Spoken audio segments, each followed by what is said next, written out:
We currently live in a time of transition.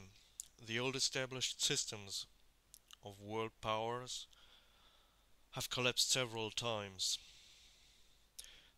The great empires of the European colonial powers crumbled to dust in the middle of the last century of the second millennium.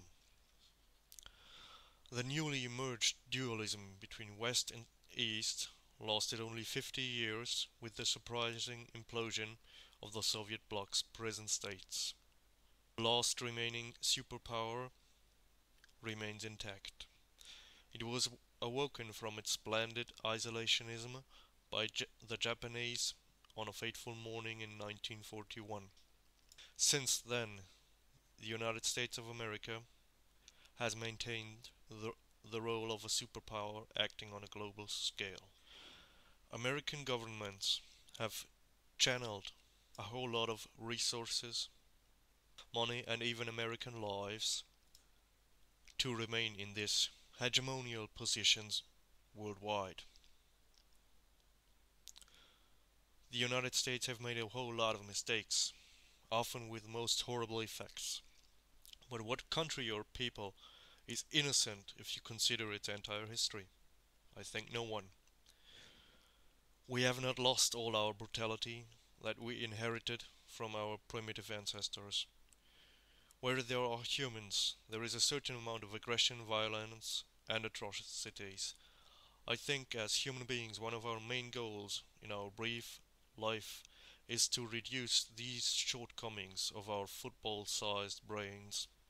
If you look at the finest hours of America and compare them to its greatest failures, the balance seems to be positive for humanity. A large number of peoples now prosper and enjoy a level of freedom unbeknown to them in their previous history. The most notable examples, in my opinion, are the liberation of the peoples of the former Axis powers. America accepted its defeated vassal states to grow to be partners in the world-spanning alliance led by the United States. American foreign policy has defended the freedom of Koreans and Taiwanese and deterred the Soviet dictatorship by assuring that the American leadership was willing to sacrifice Chicago in order to save Hamburg. US armed intervention saved hundreds of thousands of Croats and Bosnians just in the 1990s. And even the Afghanis and Iraqis could profit from the US occupation if their ruling elites were not irresponsible and corrupt.